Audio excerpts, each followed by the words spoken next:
নমস্কার বন্ধুরা, lazy cook কিচেনে আপনাদের সকলকে স্বাগত। আজ খুব সুস্বাদু একটা ডিনার রেসিপি আপনাদের সঙ্গে শেয়ার করছি। বাড়িতে থাকা মাত্র দুটো সবজি দিয়ে, ক্যাপসিকাম আর টমেটো। এখানে বেশ কিছু বেবি পটেটো একটু সেদ্ধ করে রেখেছিলাম, পরিমাণে 250 গ্রামের মতো।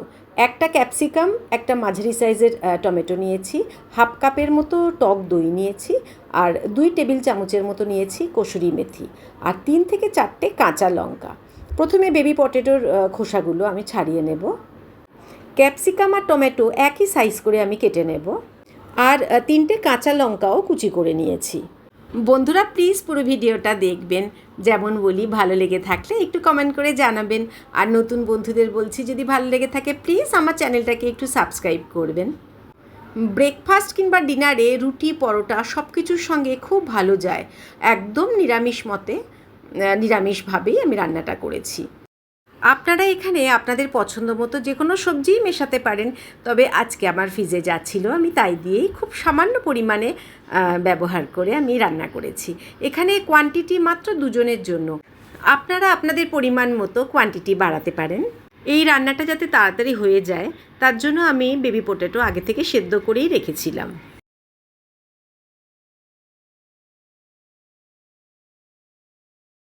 এবার খোসা ছাড়ানো সেদ্ধ করা বেবি পটেটোতে আমি একটু হলুদ গুঁড়ো আর কাশ্মীরি রেড চিলি পাউডার দিয়ে খুব ভালো করে মাখিয়ে নেব। এবার গ্যাসে কড়াই গরম করে খুব অল্প তেল দেব। আমি এখানে 1 টিস্পুনের মতো তেল দিয়েছি। খুব অল্প তেলেই রান্নাটা হয়ে যাবে। হলুদ আর কাশ্মীরি রেড চিলি পাউডার মাখানো বেবি পটেটো ভালো করে ভেজে নেব। খুব কম সময়ে রান্নাটা করা যায়। আমি এগুলো ভেজে, আলুগুলোকে ভেজে আমি তুলে রাখবো না, এর মধ্যেই আমি একে একে ক্যাপসিকাম কুচি দেব, টমেটো কুচি আর কাঁচা লঙ্কা কুচি দেব। এই রান্না তাড়াতাড়ি সেরে নেওয়ার জন্য আমি গ্যাসের ফ্লেমটা প্রথম থেকে হাইতেই রেখেছিলাম। এবার খুব ভালো করে নাড়াবো। বেশিক্ষণ লাগে না, আলু তো সেদ্ধ করাই আছে, আর ক্যাপসিকাম আর টমেটো বেশি ভাজতে তো লাগেই না, অল্পতেই সেদ্ধ হয়ে যায়।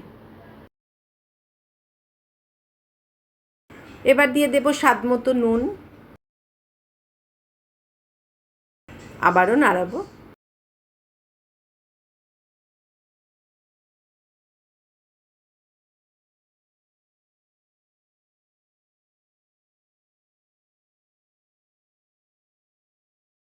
এবার কিছু গুঁড়ো মশলার মধ্যে দিয়ে দিলাম হাফ চামচ জিরে গুঁড়ো, হাফ চামচ হলুদ গুঁড়ো আর কাশ্মীরি রেড চিলি পাউডার।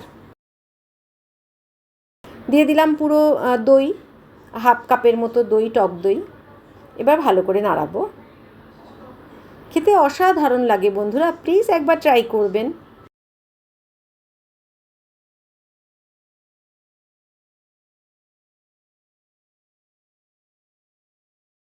একদম নিরামিষ রান্না, একটু তো মিষ্টি লাগবেই, তার জন্য আমি এখানে 1 চামচের মতো চিনি যোগ করলাম, আর দিলাম 2 টেবিল চামচের মতো কসুরি মেথি। যে বাটিটাতে আমি দই রেখেছিলাম তাতে অল্প একটু জল দিলাম, এই 2 থেকে 3 টেবিল চামচের মতো জল দিয়ে সেই জলটা আমি এর মধ্যে ঢেলে দিলাম। খুব ভালো করে কষিয়ে নেব।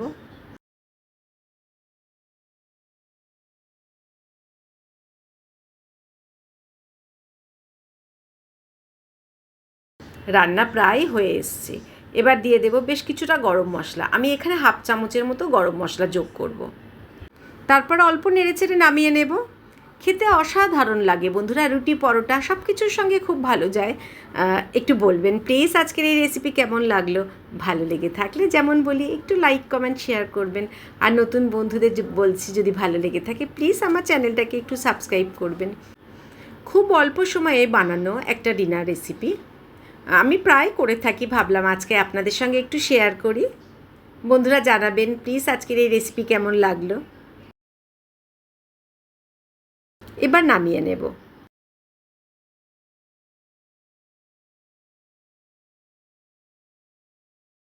তাহলে আজকে এখানেই আসি, আবার পরের দিন নতুন কোনো একটা রেসিপি নিয়ে চলে আসবো।